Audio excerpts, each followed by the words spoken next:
Sabe o que é mais importante pra gente? Você.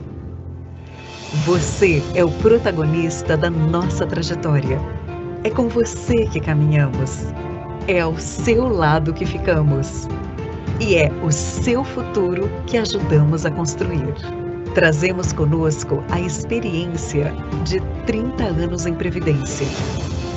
São 3 décadas inspirando pessoas a tomarem boas decisões.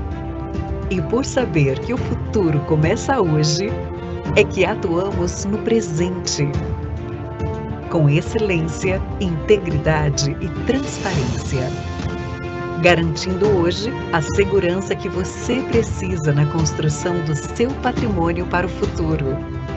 Nesses 30 anos, crescemos muito. Conquistamos a confiança de milhares de participantes. Fortalecemos e solidificamos a parceria com as nossas patrocinadoras. Alcançamos bilhões de reais em patrimônio administrado. E nos tornamos uma referência no setor de previdência privada no país. Tudo isso, para nós, é só um começo. Estamos sempre em movimento.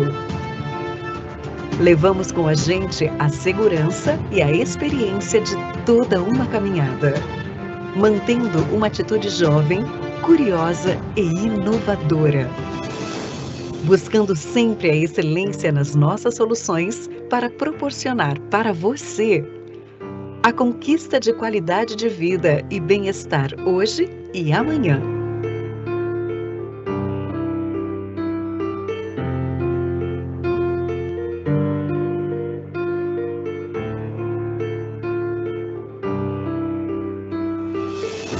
Vext, há 30 anos, inspirando você a fazer boas escolhas para um futuro mais seguro.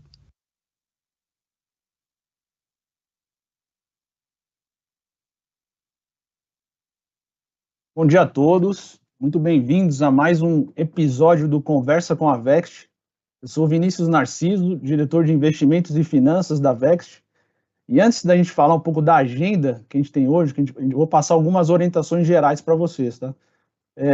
Vocês podem fazer perguntas, né? Podem ser enviadas por meio do nosso chat, que fica no campo que tem uma interrogação, nessa ferramenta Teams. Vocês podem também fazer perguntas individuais, podem ser respondidas durante o webinar, a gente prefere que elas sejam feitas ao final, para a gente poder direcionar todas. Pode ser que a gente não consiga responder todas as perguntas, caso venha um volume grande, né? Caso você tenha um problema também de conexão, basta sair e entrar novamente, né, na plataforma. Você pode ativar também a funcionalidade de acessibilidade, a legenda, só clicar no CC, que fica na barra inferior da sua tela, e esse evento será gravado e ficará disponibilizado nos nossos canais de comunicação, tá? Bom, como vocês já sabem, a gente começou essa semana, que a gente chama de segunda semana mais Vext, né? E ao longo dessa semana a gente tem uma programação bastante complexa e completa de eventos preparados especialmente para você, nosso participante assistido do Plano Vext, e também para comemorar os 30 anos da Vext, que serão completados esse ano aqui, tá, de 2024. A gente começou essa semana no dia 12, segunda-feira, tivemos uma live de abertura dessa semana especial com Mauro Figueira, que é o nosso diretor-presidente aqui da Vext, Cristiano Verardo, que é o diretor de Seguridade, Relacionamento e Tecnologia, e com a Rejane Dickmann, a gerente de Relacionamento. Ontem tivemos o 7º episódio lançado do nosso Invext, né, que é Luz, Câmera e Informação, um bate-papo muito legal, que a gente teve 2 convidados especiais, que foram 2 ex-presidentes do Conselho Deliberativo da Vext, que é o Guilherme Abreu e o Daniel Vilar. Esse episódio foi conduzido pelo Mauro Figueira. Tanto a live, né, de segunda-feira quanto esse episódio do Invext, eles estão disponíveis nos nossos canais no YouTube e no Spotify.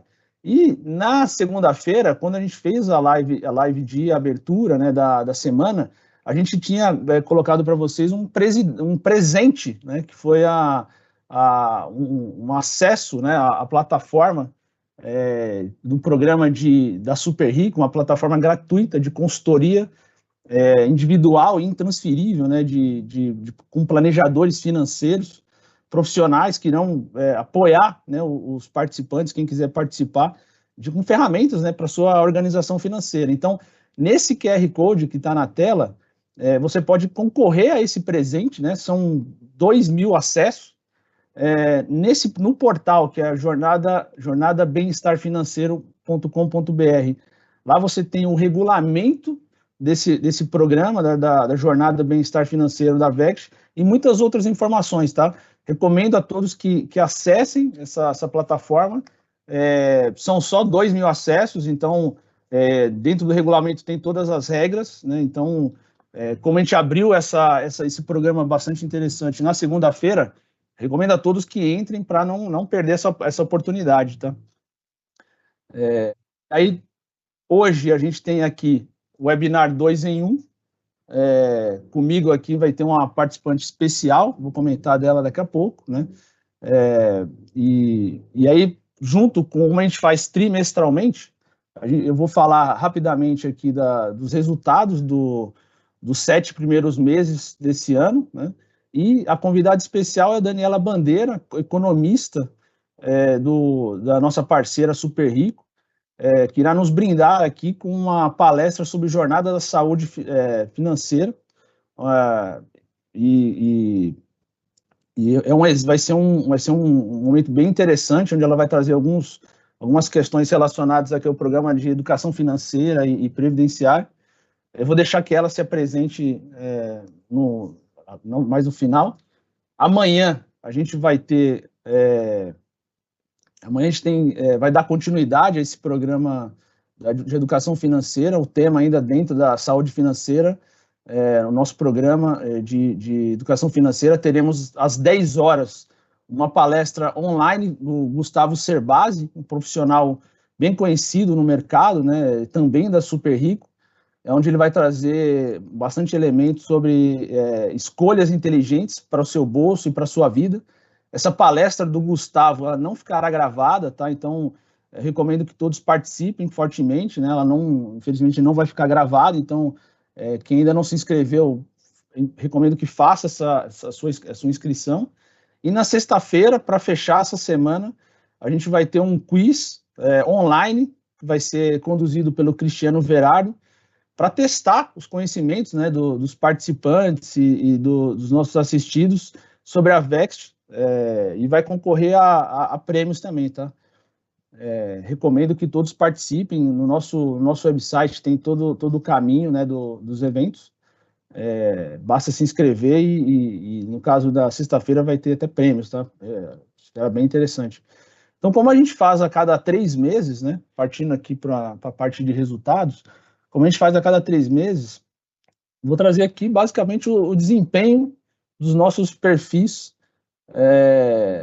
investimentos aqui no plano VEX, né? A gente traz aqui na tela o gráfico acima, que são os resultados dos perfis, já a rentabilidade líquida dos perfis no mês de julho, tá? Então já é a rentabilidade já descontada da taxa de custeio e do efeito da carteira de empréstimo junto aos participantes.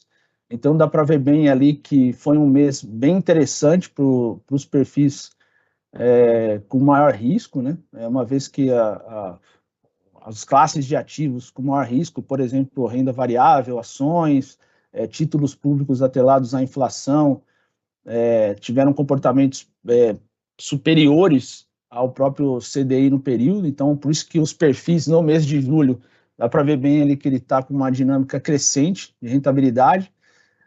O perfil curto prazo, que é basicamente o perfil mais conservador que a gente tem, ele ficou em linha com o CDI, mesmo já descontado a taxa de custeio. Esse mês de julho, ele deu um resultado em linha com o CDI, 100% do CDI. E o perfil 2065, né, capturando bastante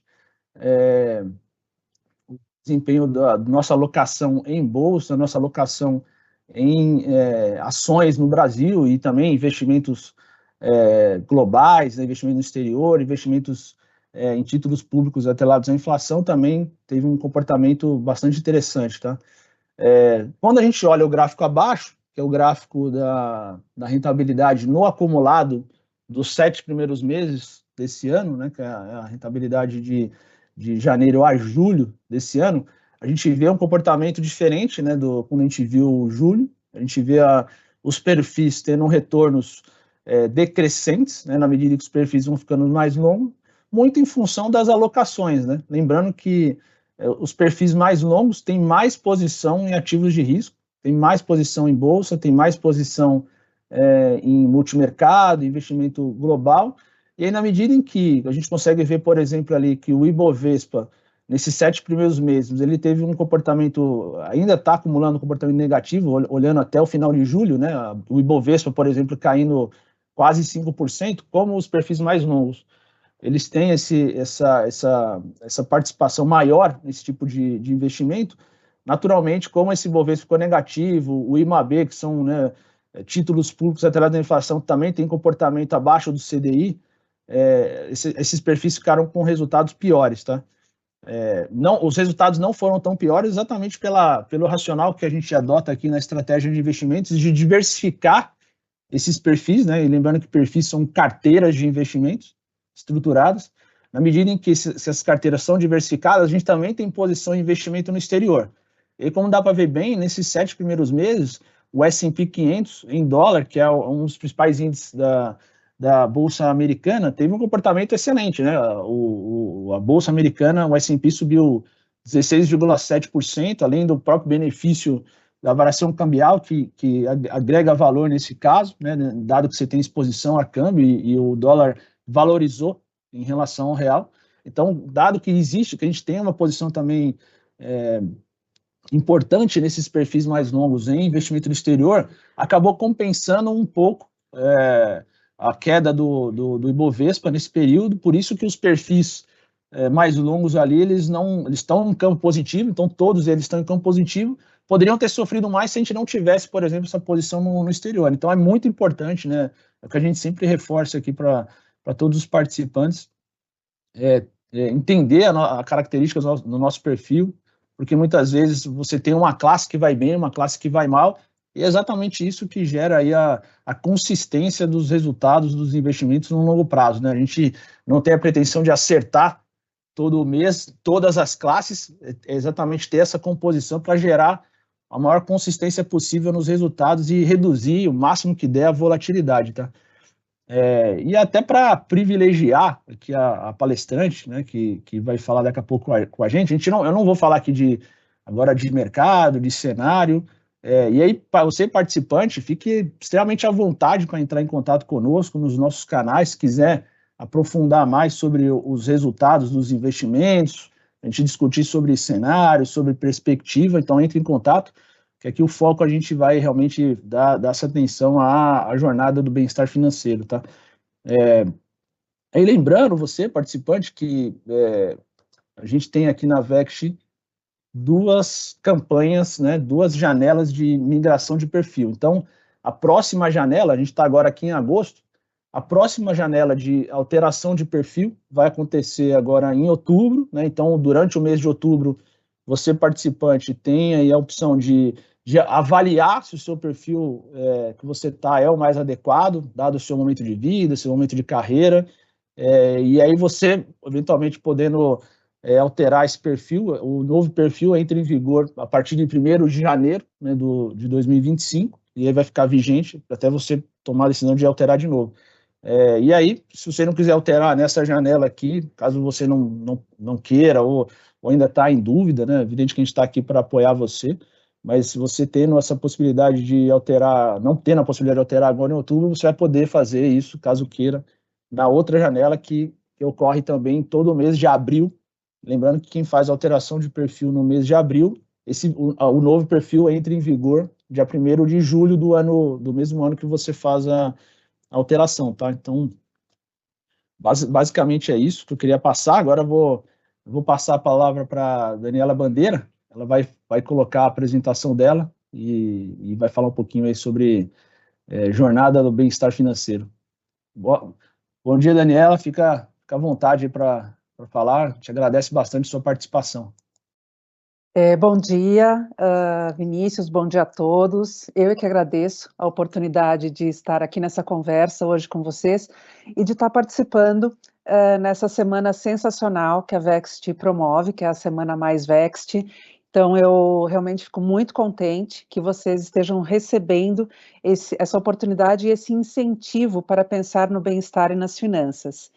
Eu sou Daniela Bandeira, sou economista, educadora, financista, sou head da Super Rico Academy, que é a área educacional da Super Rico e que concentra as principais iniciativas na área de educação financeira na nossa empresa. Eu estou aqui hoje para falar com vocês sobre a jornada da saúde financeira. Vou compartilhar aqui os meus slides para nós darmos início a essa conversa. Está aqui comigo a Daniela Aissum, sim, duas Danielas, antes que qualquer um de vocês peçam a confirmação dessa informação. Ela vai me ajudar com o suporte nas perguntas e respostas que nós deixaremos aí para o final, nos últimos minutos da nossa conversa. Então vamos lá. Deixa eu compartilhar aqui com vocês, um segundinho. Estão vendo a minha tela? A minha tela é a tela de vocês, né? Então, segundo evento, né, da Semana Mais Vext, e a nossa conversa hoje, como eu vinha dizendo, Jornada da Saúde Financeira. O que seria isso, né? Quero começar contando para vocês, de uma forma mais lúdica, a respeito de dois ciclos que caminham de mãos dadas na nossa vida. Um deles é o ciclo da vida em si e também o ciclo da renda. O ciclo da vida acontece, né, independentemente das condições da família ou das nossas condições, às vezes com condições mais favoráveis, outras com condições menos favoráveis, mas de qualquer forma o ciclo da vida acontece para todos mais ou menos de forma semelhante.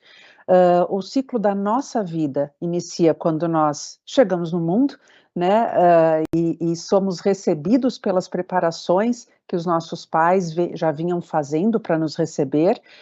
Passamos pela nossa infância, nossa adolescência, o início de nossa juventude.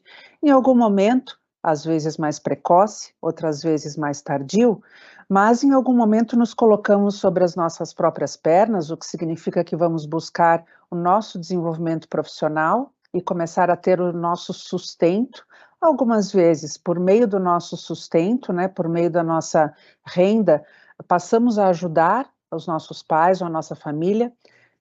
Em algumas outras vezes, quando temos condições mais favoráveis, podemos juntar parte do nosso dinheiro, ainda usufruindo das condições de moradia e educação e infraestrutura básica que os nossos pais nos proporcionam, e usar outra parte da nossa renda para nosso lazer, para o início das nossas escolhas financeiras. E caminhando ainda nesse ciclo da vida, é natural, mais cedo ou mais tarde, que nós alcancemos o nosso ápice, né, da vida profissional, conseguindo conquistar ascensão na nossa área profissional, conseguindo conquistar projeção profissional e desenvolvimento, buscando mais oportunidades de educação, de melhor remuneração. Formamos a nossa própria família, em algum momento também recebemos os nossos filhos, e assim segue o nosso ciclo da vida. É natural também que em algum momento a nossa maturidade profissional comece a chegar numa etapa em que vai diminuindo a nossa disposição, as nossas possibilidades e a nossa atividade profissional.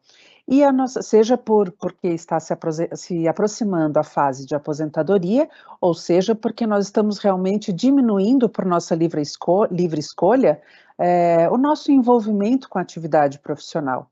E essa é a etapa em que começa a se aproximar ali a aposentadoria e o desfrute da nossa etapa de longevidade. E o que tem a ver o ciclo da renda, né, que, como eu digo, caminha de mãos dadas com o ciclo da vida? A renda, como eu digo, né, seja com condições mais favorecidas ou menos favorecidas, em algumas etapas com mais abundância, em outras etapas com mais restrição, o ciclo da renda ele acaba servindo como um pavimento constante ao longo de toda a nossa vida, desde o nosso nascimento, por meio das condições que os nossos pais tiveram de nos receber no mundo, ao longo da nossa infância, adolescência, início da nossa juventude, ao longo da nossa vida profissional, com o seu ciclo próprio profissional, de ascensão, ápice e início de uma diminuição até a aposentadoria.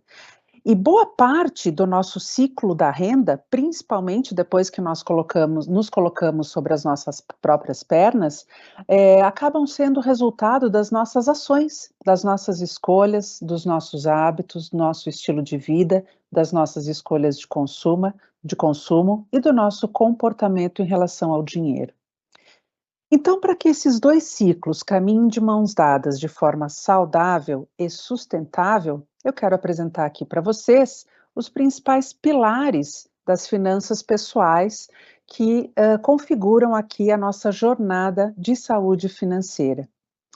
Esses pilares são o orçamento doméstico, que é por onde tudo começa, que é a forma como nós organizamos as nossas receitas, as nossas despesas, e mais do que isso, o orçamento doméstico ele é uma ferramenta poderosa de autoconhecimento financeiro, porque o orçamento reflete as nossas escolhas e os nossos hábitos de consumo. Os nossos investimentos, que como o próprio Vinícius já vinha mostrando no início, né, dessa conversa, nessa manhã, fazem parte de uma estratégia de acumulação de reserva, seja para objetivos de curto, médio ou longo prazo, sendo que o longo prazo acaba sendo convergente para o nosso período de aposentadoria, e nós vamos conversar um pouquinho mais sobre isso logo adiante. O nosso balanço patrimonial, que mostra um raio-x, uma fotografia de tudo que nós temos em termos patrimoniais e tudo que nós devemos. O imposto de renda, que é o reflexo para as pessoas físicas do nosso planejamento tributário e das nossas oportunidades de otimização tributária no que diz respeito às nossas contas pessoais. É ali que se reflete tudo que nós temos e tudo que nós devemos, e é uma derivada do nosso balanço patrimonial. Os seguros, que são as nossas estratégias de proteção, basicamente de bens, de vidas e de saúde. E também o planejamento sucessório, que é o pilar que fala a respeito da forma como nós unimos e também partilhamos o nosso patrimônio, o nosso legado patrimonial. Muito bem, esses pilares, quando bem cuidados e bem equilibrados, formam o que nós chamamos aí de saúde financeira de maneira sustentável e feliz.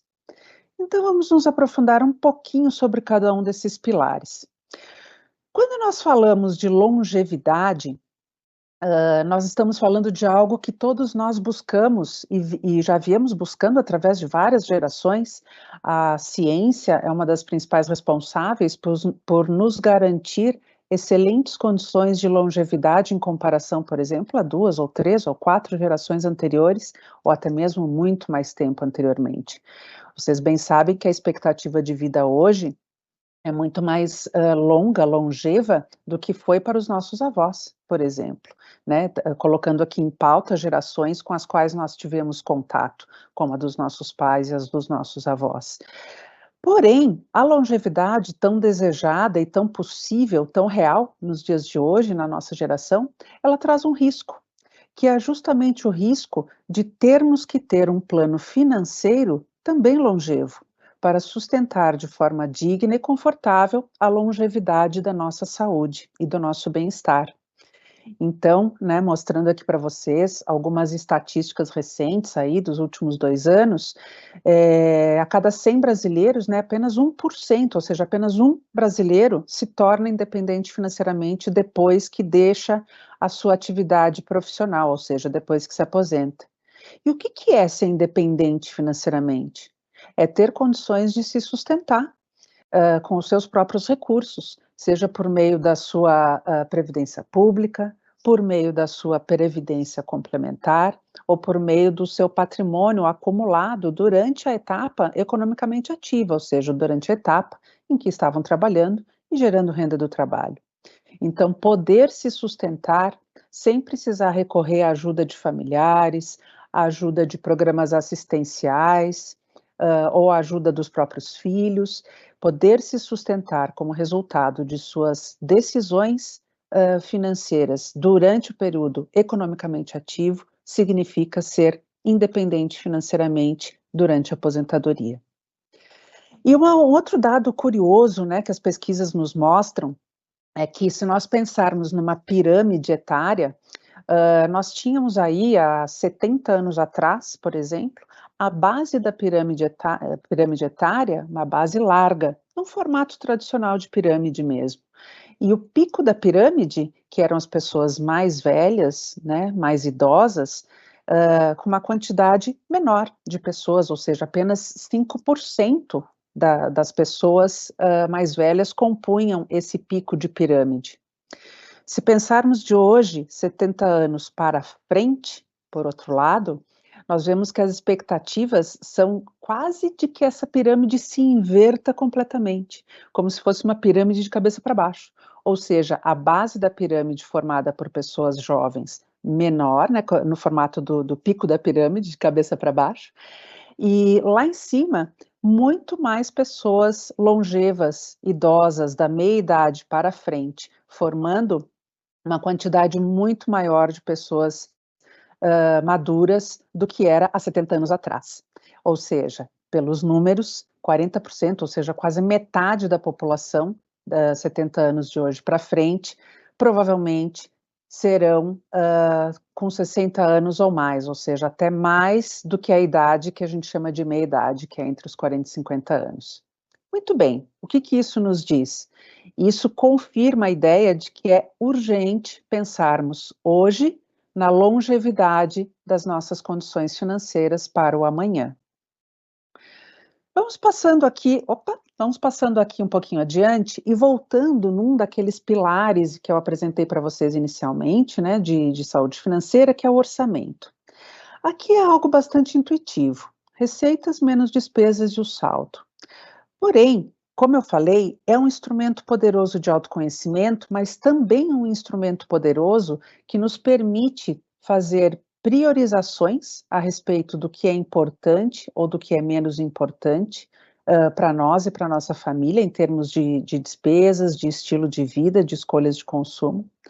E também nos permite tomar decisões a respeito de como vamos conseguir fazer uma equalização ótima e adequada à nossa realidade familiar, para que possamos ter ali uma sobra para constituir investimentos e reservas para os nossos projetos, para o nosso futuro, sem abrir mão no presente de uma qualidade e de um estilo de vida que sejam agradáveis, suficientes, confortáveis e nos proporcionem felicidade também no momento presente.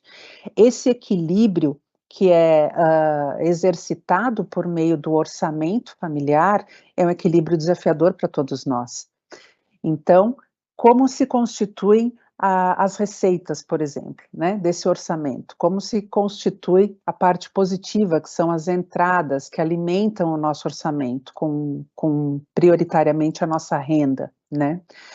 É comum nós pensarmos que é a nossa renda, é o salário do nosso trabalho, que alimenta apenas o nosso orçamento, mas há outras várias possibilidades de renda e de entradas financeiras na nossa configuração orçamentária, como, por exemplo, rendas extras. Eu vou dar aqui um exemplo de um médico ou de qualquer outro profissional que tem uma atividade principal, mas que, por exemplo, dê aula à noite, ou nos finais de semana, ou num curso privado, ou até mesmo num curso dentro de uma instituição pública. Então, quando nós falamos de renda extra, nós falamos de mais de uma possibilidade de renda do trabalho. Ou até mesmo um profissional que tenha uma expertise importante na sua área de atuação e atue em palestras, como o que eu estou fazendo aqui hoje, por meio dessa conversa, né? Isso é também um exemplo de renda extra, que pode representar uma entrada adicional no balanço ali do orçamento. Juros de investimentos é uma renda, como a gente chama, passiva, né? Nós aplicamos o dinheiro e os juros fazem com que rendimentos aumentem ali o total do que nós temos nas nossas aplicações financeiras. Rendas de aluguel, para quem tem um segundo imóvel, para quem tem um imóvel na praia, para quem tem um imóvel no interior e põe para alugar, seja por temporada ou de forma permanente, também são alternativas de renda além do nosso salário pelo trabalho. Lucros, dividendos, proventos, para quem tem aplicações em ações de empresas, por exemplo.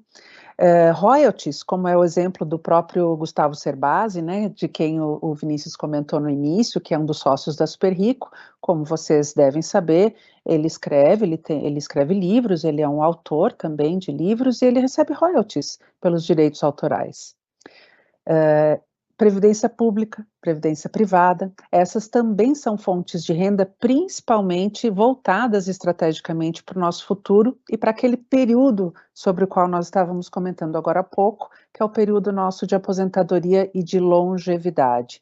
A previdência pública vocês conhecem bem, é o INSS, e a previdência privada são os instrumentos de previdência complementar, principalmente por meio aí dos PGBLs, VGBLs, pelas previdências privadas. Vocês já viram aqui quantas alternativas de renda que nós temos além do nosso trabalho, do nosso holerite no final do mês. E agora as despesas?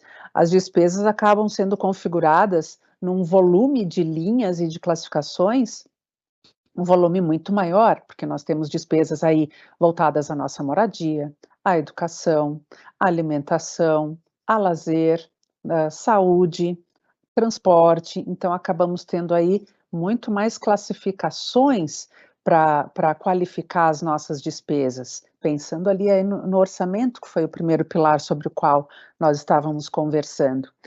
Mas eu queria deixar aqui para vocês uma distribuição sugerida e inspirada numa senadora e jurista norte-americana, Elizabeth Warren.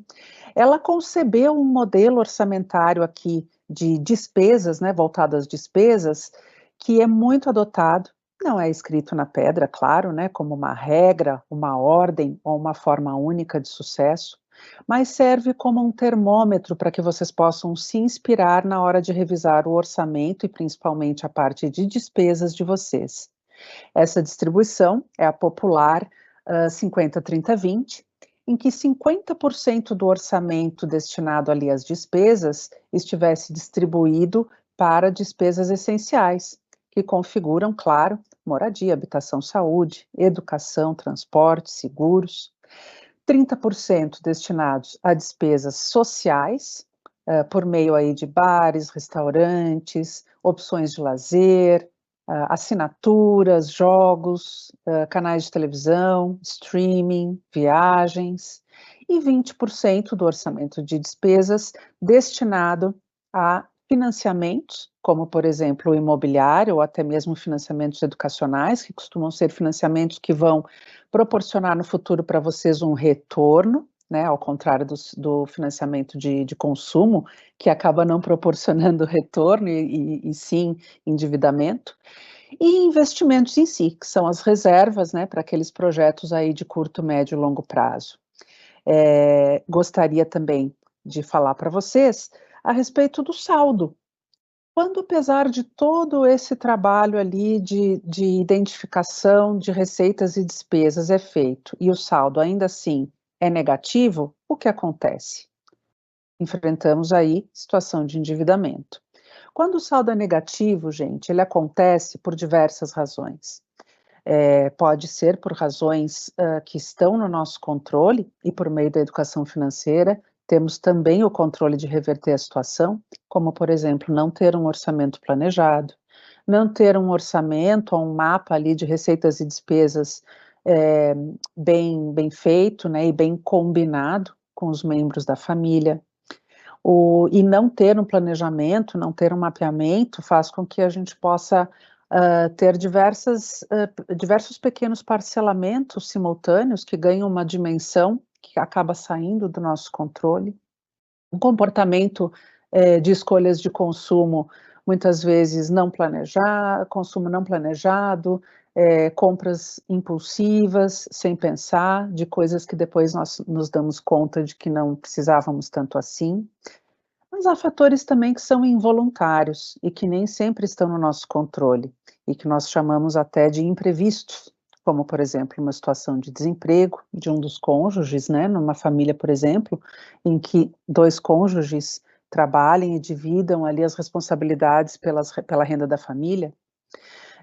Doenças, podendo ser até doenças, psicológicas, doenças físicas, afastamento temporário das atividades profissionais, provocando, interrupção ou diminuição de renda. E nisso, né, a falta de seguros que cubram esses imprevistos, representam aí um agravante para situações que possam nos levar de maneira involuntária ao endividamento.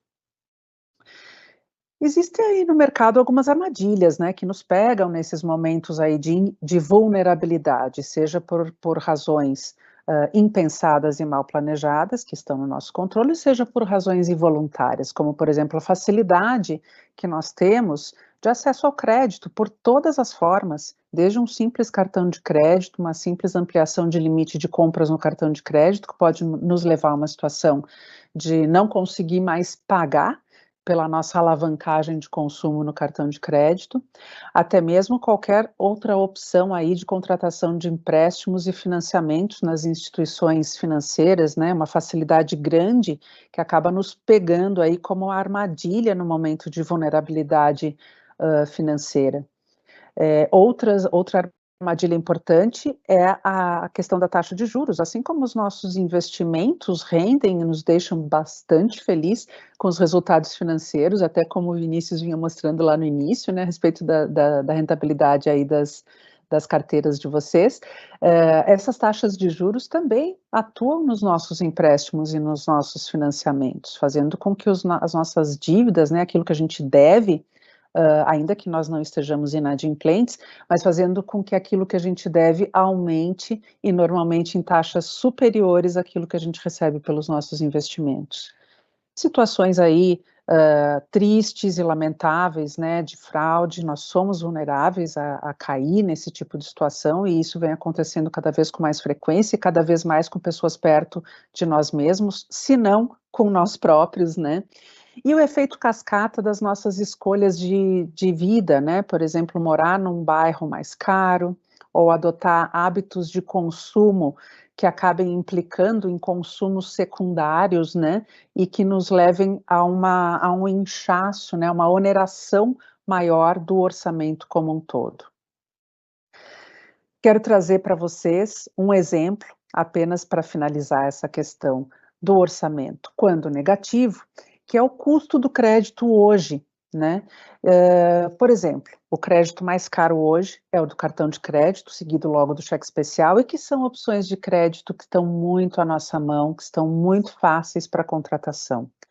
Cartão de crédito, por exemplo, né, numa dívida aí de R$ 1.000 dividida em 12 vezes, né, pelas taxas que vêm sendo praticadas do parcelamento da fatura, significa que em um ano você pagaria o dobro do que é o valor da sua fatura. Então, uma fatura, por exemplo, de R$ 1.000, quando parcelada no cartão de crédito em 12 vezes, no final desses 12 meses, você vai pagar mais do que o dobro, você vai pagar mais de R$ 2.000, considerando ali que as parcelas ficariam, né, por essa taxa de juros que eu trago, em R$ 174 por mês.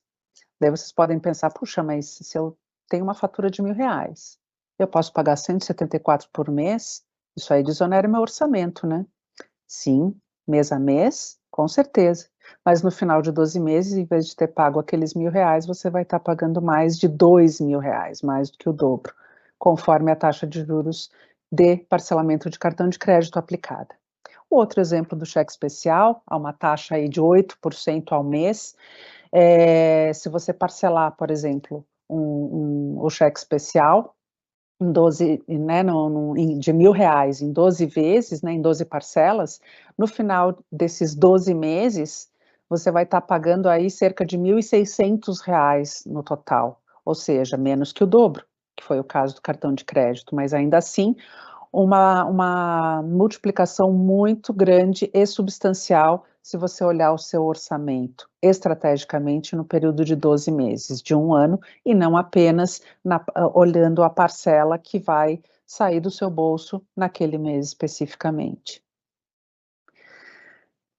Mas às vezes nós temos aí algumas alternativas, né? Às vezes não, nós sempre temos algumas alternativas, né? Se esse for o caso de alguns de vocês, ou se alguns de vocês já tenham passado por situação de endividamento, ou vejam que estão vulneráveis a entrar numa situação de endividamento, saibam que o planejamento, né, assim como planejar o orçamento, também é uma ferramenta importante para a saída de dívidas ou para não entrar em situação de endividamento. Para aqueles que já têm empréstimos e parcelamentos e financiamentos contratados, colocar no papel, fazer ali um exercício de autoconhecimento do endividamento, né, assim como foi lá no orçamento, e conhecendo, portanto, tudo que deve, todas as parcelas que estão ainda por vencer, o custo dos parcelamentos e dos créditos contratados, o quanto esses parcelamentos representam dentro do orçamento todos os meses, olhar estrategicamente o quanto que esses parcelamentos e financiamentos representam ao longo de um ano e comparar com as possibilidades de renda de vocês, é uma forma de ter ali a primeira fotografia. E daí, estrategicamente, conseguir tomar algumas ações, como, por exemplo, escolher quais são as dívidas ou os parcelamentos que podem ser quitados antecipadamente com algum desconto e, com isso, desonerar o orçamento mês a mês. Evitar contrair novas dívidas, e isso passa também por fazer uma revisão dos hábitos de consumo. Muitas vezes o endividamento acontece porque os hábitos de consumo estão acima das possibilidades financeiras proporcionadas pela renda mensal. Fazer troca de dívidas, né? Nós vimos agora há pouco, por exemplo, que o cartão de crédito custa mais caro para parcelar do que o cheque especial. E também custa muito mais caro do que contrair um empréstimo pessoal, principalmente para quem tem a possibilidade de contrair um consignado com a própria empresa, né, de uma forma transitória e emergencial, e não como uma extensão da renda. Vale muito a pena trocar, por exemplo, uma dívida de parcelamento no cartão de crédito, que é uma dívida cara, por outra dívida mais barata, como a contratação aí de um empréstimo consignado, que daí vai poder ser quitado mais rapidamente, considerando que os juros incidentes sobre esse empréstimo consignado, que eu estou usando aqui como exemplo, são juros menores do que aqueles que vocês vão enfrentar no parcelamento de um cartão de crédito. Então, temporariamente, como uma transição para a saída de dívidas, fazer troca de dívidas é uma estratégia válida e eficiente. E, enfim, no momento em que seja possível, fazer reserva financeira de emergências para alguns imprevistos que possam acontecer e onerar o orçamento, fazer seguros, porque o custo do imprevisto, quando não temos seguros, é um custo alto e que pode nos levar ao endividamento, como nós já vimos. E quando o saldo é positivo, o saldo daquele orçamento, quando ele é positivo, o que nós vamos fazer? Bom, daí estamos preparados para começar a investir. E mais do que isso, quando o saldo não é positivo e está no 0 a 0, nós podemos sim, por meio de gestão do nosso orçamento, fazer com que passe a sobrar dinheiro ou que passe a ser reservada uma parcela do nosso orçamento para ser destinada para os investimentos. Mas vamos lá, conseguimos desenvolver aí uma estratégia de ter um orçamento positivo e vamos começar a nos pagar, o que significa poupar, investir. Quais são as primeiras decisões que devemos fazer quando pensamos em investimentos? Vamos pensar na rentabilidade, vamos pensar no que está dando mais, onde estão as melhores taxas de remuneração por investimentos? Não, essa não é a resposta certa. A primeira coisa que nós devemos pensar quando vamos começar a investir é qual é a finalidade, qual é o objetivo dos nossos investimentos. Para depois procurar as melhores alternativas de rentabilidade, as melhores alternativas em custo-benefício, dada aí a diversidade de opções de investimento que existem no mercado. E quando nós estamos falando, então, de finalidade e objetivo dos investimentos, nós estamos classificando de forma simplista e básica entre investimentos de curto prazo, médio e longo prazo. Os investimentos de curto prazo, que são as reservas, né, a poupança de curto prazo, Normalmente a turma aí das finanças costuma encarar como um período aí de até 2 anos, que servem tanto para objetivos de prazo praticamente imediato, como planos para as próximas férias, ou planos para troca do carro, ou planos para aquisição do segundo carro, ou planos para uma reforma da casa, ou troca da mobília, ou troca dos dispositivos, que hoje em dia tem que entrar no planejamento, porque são muito caros, como os notebooks, celulares, enfim. Então, esses planos também fazem parte das nossas metas. As nossas metas não necessariamente se refletem por meio de ambições muito glamurosas. As próprias opções aí ligadas ao nosso cotidiano fazem parte dos nossos objetivos e das nossas metas. E a própria reserva de emergência, que é aquela reserva de alta liquidez, ou seja, que podemos resgatar e ter na nossa conta corrente rapidamente, para algum consumo fora de hora, algum consumo imprevisto, desde que essa reserva de emergência seja reposta, pode dar bastante conforto e tranquilidade para vocês. Os investimentos que têm objetivo de médio prazo e que, portanto, podem ir para opções até que contenham alguma carência, né, para começar a ter os resgates, ou seja, de liquidez não imediata, a turma aí das finanças costuma encarar como alternativas entre 2 e 5 anos. Então, pensar sobre projetos aí nesse período, né, que a gente considera como sendo médio prazo, significa olhar as melhores opções de custo-benefício e sim, daí, rentabilidade, risco, para período distribuído no tempo entre 2 e 5 anos. Esses objetivos, eles podem ser aqueles mesmos que eu dei como exemplo antes, né, como exemplos de objetivos imediatos.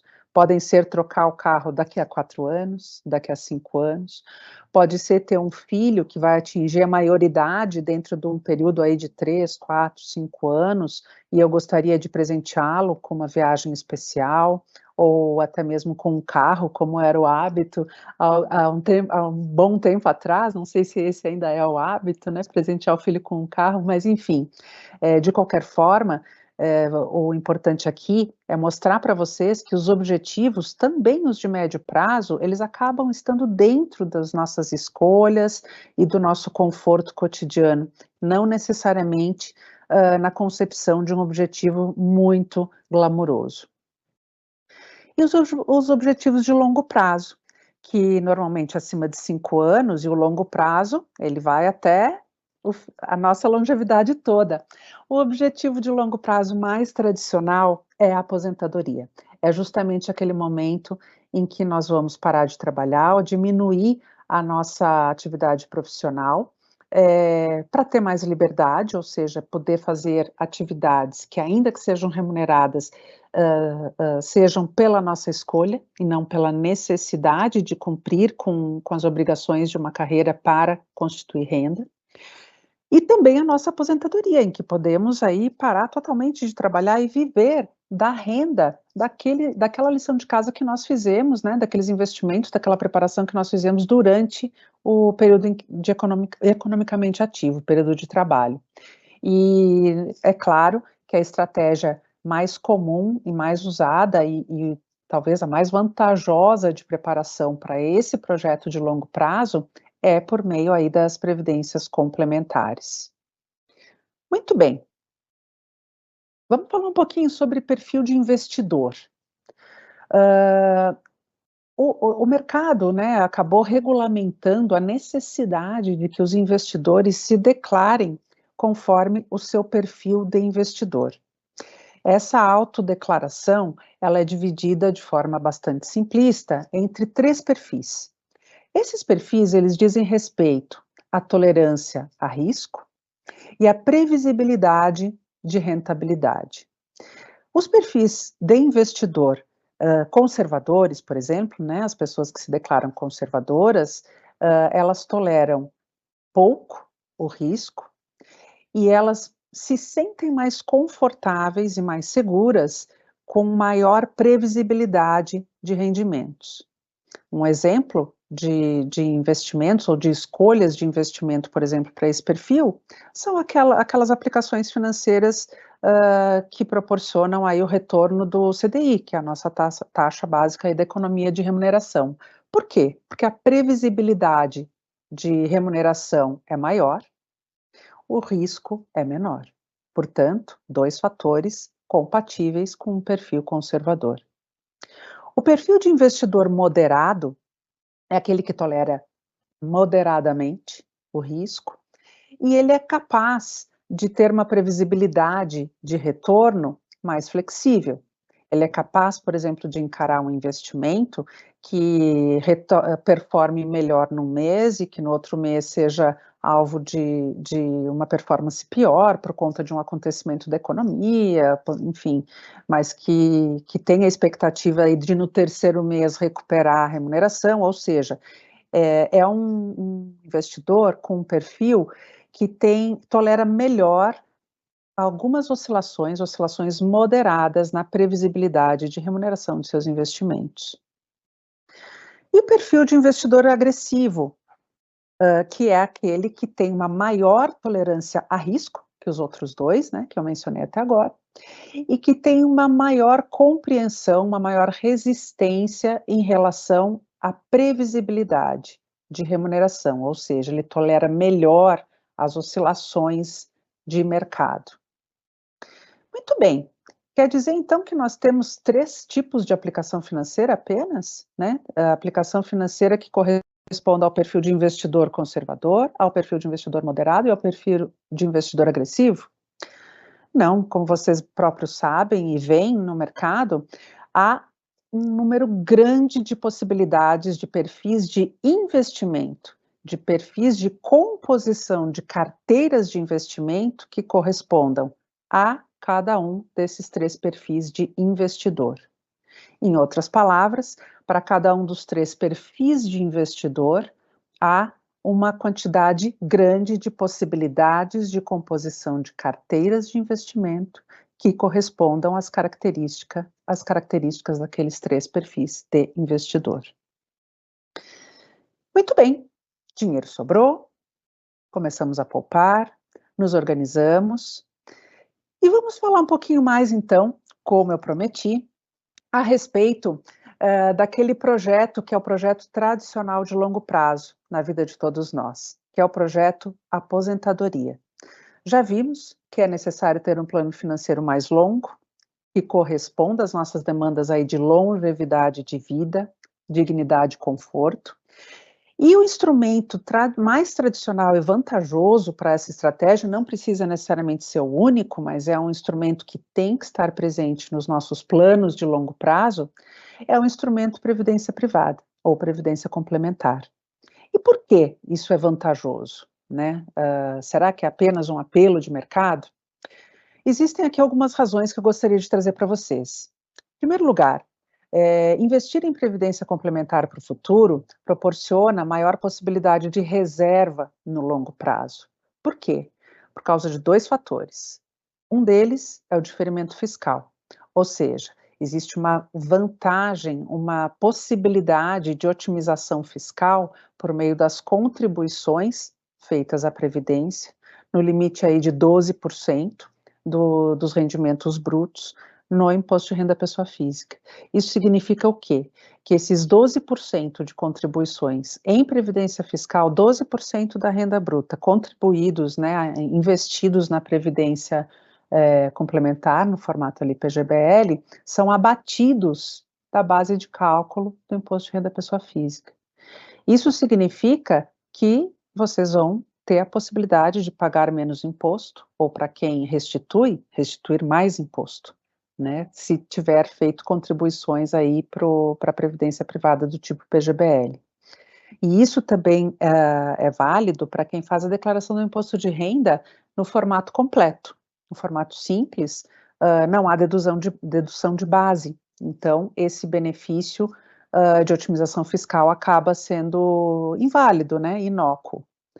A outra razão é que nas previdências complementares, que são fundos de investimento também, não há o come-cotas, que é aquela dedução antecipada de imposto de renda nas cotas do fundo, que o governo faz, que a autoridade fiscal faz, semestralmente em fundos de investimento que não sejam do tipo previdência. A previdência também é uma possibilidade de diversificação de portfólio, é um instrumento que funciona para a sucessão patrimonial, porque, como vocês sabem, né, nas previdências privadas é possível determinar os beneficiários daquela previdência no caso de falecimento do titular. É claro que nós estamos passando por algumas mudanças na regulamentação de como isso pode acontecer, né? Para algumas previdências só vai ser possível beneficiar aquele que foi apontado, né, como beneficiário após 5 anos de iniciada a aplicação no fundo de previdência, mas até que essas mudanças realmente entrem em vigor, ou mesmo depois delas, é importante que nós saibamos que ainda há um benefício, sim, de sucessão patrimonial e um benefício tributário nessas opções de investimento, que são as previdências complementares para o longo prazo. E para quem tem o benefício de receber aportes da empresa, que é o caso de vocês, para as previdências complementares, eu diria que é algo muito diferenciado, muito exclusivo e que nenhum de vocês deveria abrir mão, porque quase que um presente que a empresa dá, né? A cada contribuição que vocês fazem, a empresa faz uma contrapartida, de acordo com as regras, né, de cada empresa, mas eu sei que vocês também têm esse benefício de receber da empresa uma contribuição dentro de uma determinada proporção daquilo que vocês contribuíram, e eu gostaria de chamar a atenção que isso não pode ser desprezado numa estratégia aí de acumulação por meio de previdência para o longo prazo. Todos esses fatores que nós conversamos, né, constituem aí o nosso balanço patrimonial, e eu acho que agora, né, sabendo um pouco mais sobre o que representa aquele exercício de autoconhecimento orçamentário, o exercício de autoconhecimento de dívidas, parcelamentos e financiamentos, vocês poderão compor de forma melhor consolidada o que é o balanço patrimonial familiar de cada um de vocês, com aquilo que vocês têm, com aquilo que vocês devem, e o resultado disso constituindo o balanço patrimonial líquido atual de cada um de vocês individualmente e junto às suas famílias. Gostaria de encerrar com os pilares aí de uma saúde financeira, de uma jornada de saúde financeira saudável, com seguros e proteções. Por que isso mesmo é importante? Bem, porque nós temos coisas de valor, nós temos fatores aí de muito valor, a nossa própria vida, a nossa saúde e das pessoas que nós amamos, os nossos familiares, e os nossos bens, o nosso patrimônio. E nós já vimos também, quando estávamos conversando sobre razões que nos levam à situação de endividamento, que imprevistos costumam ser também razões involuntárias que nos levam ao endividamento. Então, contrair preventivamente proteções para que esses imprevistos causem malefícios mitigados, ou seja, causem menor malefício possível no nosso patrimônio, na nossa vida, é uma medida, sim, de saúde financeira e de finanças sustentáveis. Como? Como que nós podemos, de forma preventiva, nos proteger, né? Proteção de bens, vocês já devem conhecer, são as opções aí de seguros que nós temos. Seguros residenciais que temos no mercado, seguro do automóvel, principalmente do automóvel, quem tem carro, normalmente não sai de uma concessionária quando compra um carro novo sem um seguro, né, para evitar que qualquer incidente, qualquer imprevisto aconteça na primeira esquina.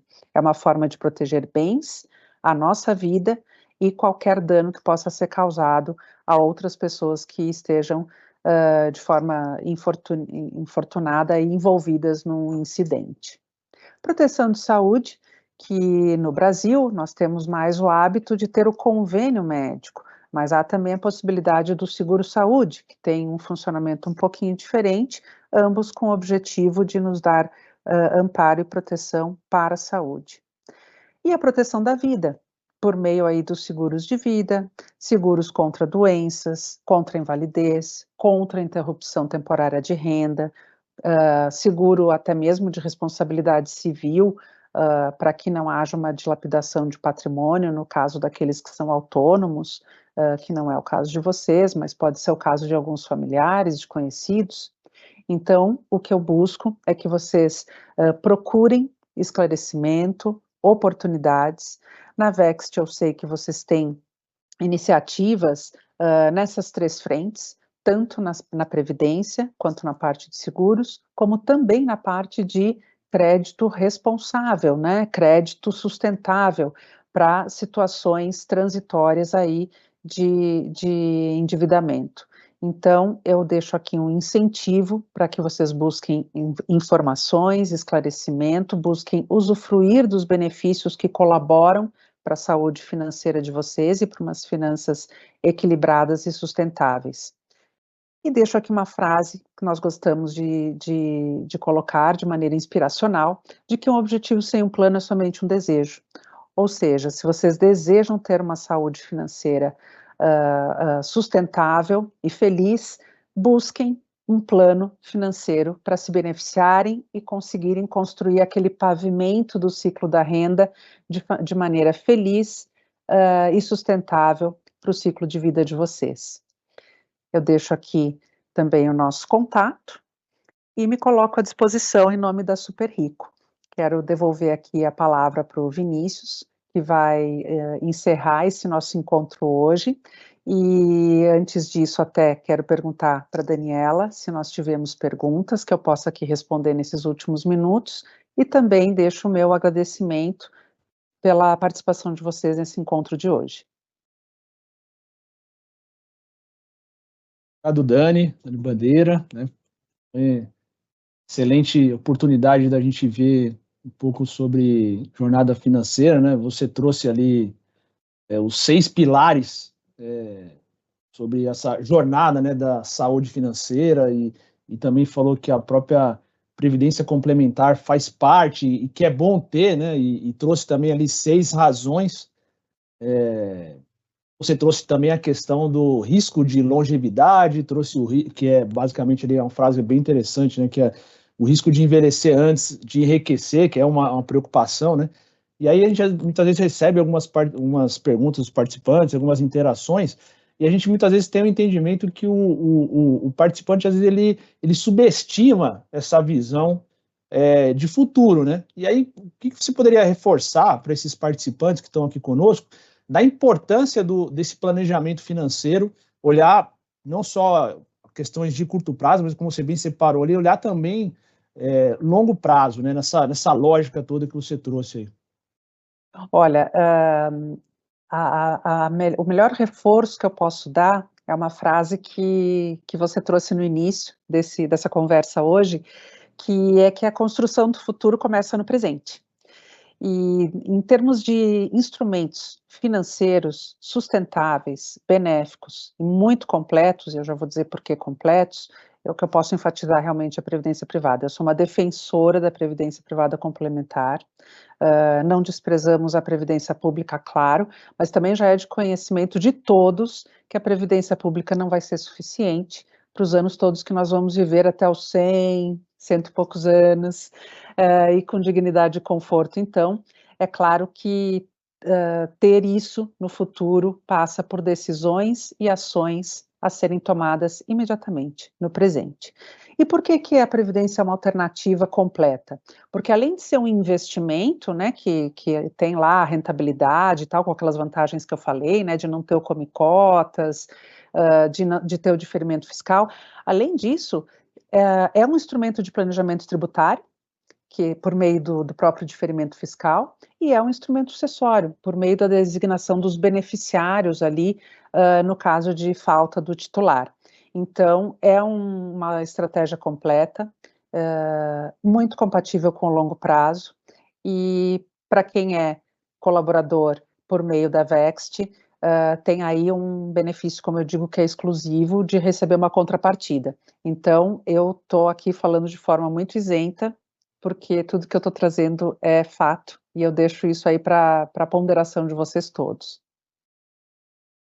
Excelente. Obrigado, Dani. E também chamou atenção ali, você trouxe três palavrinhas ali, mágicas ali para nós, né, quando a gente fala aqui em previdência, né, que você falou que você trouxe o aspecto do objetivo do investimento, né, que é muito importante ter essa variável em mente, né, e a gente, em todas as nossas campanhas aqui de perfis e em todas as possibilidades que a gente tem de conversar com os nossos participantes, né, a gente fala que é bastante importante o participante realmente escolher um dos nossos perfis, e aí ampliando isso, como você trouxe para todos os investimentos e toda a lógica de planejamento financeiro, escolher um perfil, no nosso caso aqui, olhando esse objetivo, né? Porque muitas vezes o participante, ele olha o contexto de mercado, mesmo ele sendo um participante jovem, ele olha o contexto de mercado, contexto financeiro, escolhe muitas vezes um perfil mais conservador, mas que pode prejudicar ele a constituir aquele patrimônio no longo prazo, né? Então, o que você pode reforçar também para esse participante dele ter essa visão de escolher o tipo de investimento, onde ele vai alocar e logo o perfil, olhando também essa característica do tempo, que é o objetivo dele, como você bem trouxe ali. O que eu posso dizer é que o tempo é um grande aliado dos investimentos. E desenvolver essa visão de médio e longo prazo, portanto, colabora para a nossa perspectiva de retorno. Então, o que isso tudo tem a ver com os perfis de investimento? Quando cada um de nós pensa no que quer da vida, no médio prazo, no longo prazo, e não apenas no momento imediato, nós podemos fazer aí, não vou dizer aposta, mas nós podemos fazer escolhas que nos ofereçam, sim, um patamar de risco maior, com chances de rentabilidade maior, e com isso ter um incremento melhor das nossas perspectivas de retorno no médio e no longo prazo. E por que o tempo é um grande aliado para isso? Porque o tempo nos permite fazer correções no curso das escolhas. Nós temos tempo para isso, né? Então, assessoria, que é uma coisa que vocês têm bastante, informação, educação, buscar saber alternativas, buscar saber consequências e possibilidades de correção do curso. Tudo isso é muito melhor acomodado quando temos tempo. Então, pensar não só no momento presente, mas sim no momento médio, no momento longo, nos permite sim dar passos mais largos em benefício da rentabilidade das nossas escolhas de investimento. É isso que eu teria para dizer. Eu só não colocaria em grande risco aquele dinheiro que é necessário para as próximas férias, porque as próximas férias estão muito perto e é melhor a gente ter uma boa previsibilidade da rentabilidade desse dinheiro. Não, perfeito, excelente, excelente. E o Dani Aizun, não sei se tem mais alguma pergunta para a Dani Bandeira, senão a gente tem uma de investimento aqui, que eu posso fazer e já responder também. Eu vou trazer uma pergunta que acontece bastante quando a gente dá palestra, né? Que é sobre a reserva de emergência. Qual que seria o ideal ter de reserva? Muito bem. A reserva de emergência é pessoal, porque cada um conhece o tamanho da sua emergência e o tamanho da sua insônia, caso aconteça realmente uma emergência. Mas o que nós costumamos dizer, né? Uma família, uma pessoa, um indivíduo, por exemplo, que tem uma estabilidade de emprego, que tem uma empregabilidade boa, caso vá mudar de emprego, enfim, provavelmente ele precisa de menos tempo para sustentar o seu custo de vida e seu orçamento, caso perca a renda. Então, ele precisa de menos tempo, mas quanto tempo? Talvez 3 meses, talvez 6 meses.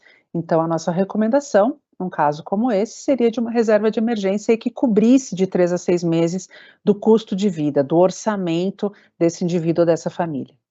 Para pessoas, por exemplo, que têm um perfil profissional autônomo, mais instável, ou que tenha rendas sazonais, como é o caso de muitos profissionais liberais, né, que chega mês de férias, não tem nenhum cliente, né, e daí não tem remuneração, ou seja, daí o planejamento requer uma reserva de emergência mais longa, talvez de 6 meses a 1 ano, para sustentar aí o custo de vida e o orçamento no caso de uma diminuição de renda ou de um imprevisto que impeça a pessoa de ter renda durante um período.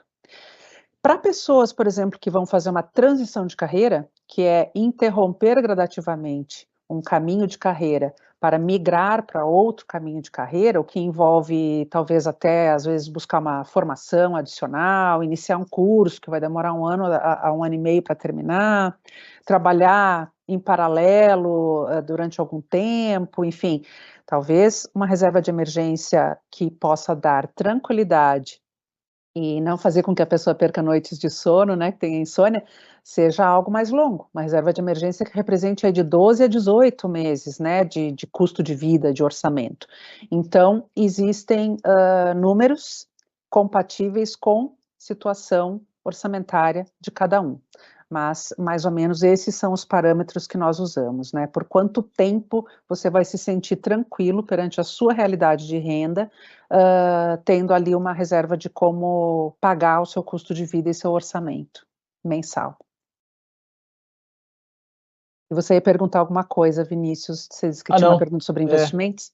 Não, aí é uma pergunta que um participante, Renato Alabi, mandou para a gente aqui, aí é sobre a rentabilidade, né, dos nossos perfis. A pergunta dele é a seguinte, eu não sei se a Dani Aizum tem mais alguma para a Dani Bandeira, senão eu posso já passar essa daqui. Vocês têm mais alguma? Pode passar, Vinícius, por favor. Então, a pergunta do participante Renato Alabi Martins Ferreira é a seguinte, por que a rentabilidade do perfil curto prazo fica recorrentemente muito abaixo do CDI? Entendo que a taxa de custeio come parte da rentabilidade, mas mesmo assumindo mais riscos, alocando parte nos ilíquidos, será que não é a hora de reavaliar esse tipo de alocação e focar em títulos públicos visando atingir o benchmark? E aí, Renato, como é que funciona, né, esse perfil curto prazo? De fato, até como está já previsto na nossa política de investimentos, e a política fica disponível no nosso website, esse perfil curto prazo, ele já tem como realmente o principal objetivo dele a preservação do patrimônio e baixa volatilidade, tá? Então, de fato, ele é o perfil que a gente, aqui no nosso plano, dentre os 10 perfis, é o perfil que tem a menor volatilidade, né? E aí pela essa característica de ter uma carteira já com baixa volatilidade, boa parte composta exatamente como você falou, por títulos públicos atrelados à Selic, né, pós-fixados e também títulos de crédito, mas uma parcela pequena, né, títulos de crédito privado, no caso, uma parcela pequena, quando a gente adiciona a taxa de custeio, a gente acaba, pelas características dos ativos investidos, ela acaba ficando um pouco abaixo do CDI, tá? A gente vem tentando incrementar a rentabilidade desse perfil, né, mas a gente tem sempre em mente essa questão do nível de risco. Essa alocação, por exemplo, nos ilíquidos, a gente fala de uma alocação em líquidos yield, né, que são investimentos que ele nem é que ele tem risco, tá? Muito mais risco. Ele tem uma previsibilidade um pouco maior de fluxo de caixa, né? Então são investimentos, por exemplo, em ativos florestais, que tem uma proteção contra a inflação, por exemplo, então ele não traz um nível de risco maior, ele simplesmente ajuda também na diversificação do tipo da carteira, tá? Então a gente tem teve agora no mês de julho o resultado do perfil, ele bateu exatamente o CDI, já descontado a taxa de custeio, pelas alocações em crédito que a gente tinha, e foram posições que deram bastante resultado nesse mês. Quando a gente olha os primeiros 7 meses, o resultado acumulado, ele dá perto de 95% do CDI já descontado a taxa de custeio, né? Então, a gente tem esse perfil exatamente para não correr esse risco. Se a gente começa a incorporar outros tipos de ativos que podem trazer mais risco para tentar, muitas vezes, bater um benchmark, corre o risco de, por uma situação de mercado, uma situação pontual em determinada empresa, fazer com que o resultado ele fique muito abaixo, né? E esse perfil é exatamente o perfil que não é para correr esse risco, tá? Então, a gente tem os outros perfis, tem os perfis 2025, que é o próximo, que já tem um pouco mais de risco. Então, a gente prefere, indica para o participante que quer ter um resultado acima CDI, uma expectativa de ter resultados e uma carteira mais diversificada ainda, e nos outros perfis, tá? Se tiver mais dúvidas, Renato, pode entrar em contato conosco aqui, a gente vai tranquilamente explorar um pouco mais as alocações, pode ficar à vontade, todos os nossos canais aqui, tá bom?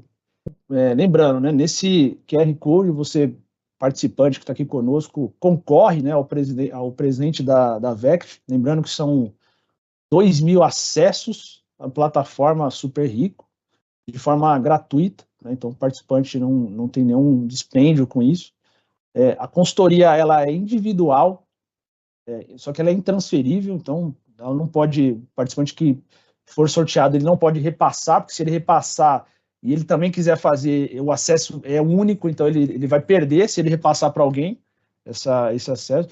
É um acesso com planejadores financeiros profissionais, né, da Super Rico, que vai apoiar com ferramentas, né, e para a sua organização financeira, né, como a Dani aqui passou para a gente, os outros especialistas vão aprofundar e aí entrar no detalhe, conhecer a carteira, conhecer de cada um, né.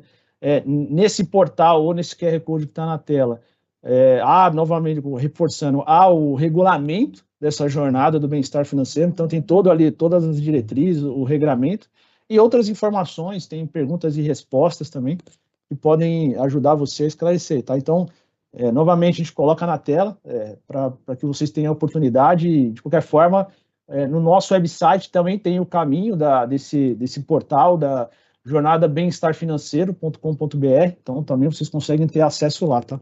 Vou partir para o encerramento, né? Muito obrigado, Dani, Dani Bandeira, Dani Aizum, toda a equipe da Vect, né? Foi muito bom bater esse papo, a gente chegou aqui ao final do webinar, né? Queria agradecer a participação de todos vocês participantes e assistidos aqui conosco, e temos amanhã, né, na palestra do Gustavo Cerbasi, vai ser uma excelente oportunidade, lembrando que ela não vai ficar gravada, tá? Então, todos os nossos vídeos ficam gravados, né, no nosso website, no nosso canal, no YouTube, no Spotify. Esse do Gustavo não vai ficar gravado, então é uma excelente oportunidade de acompanhar ao vivo ali, amanhã às 10 horas. E é isso, pessoal. Bom dia a todos e até a próxima, até amanhã.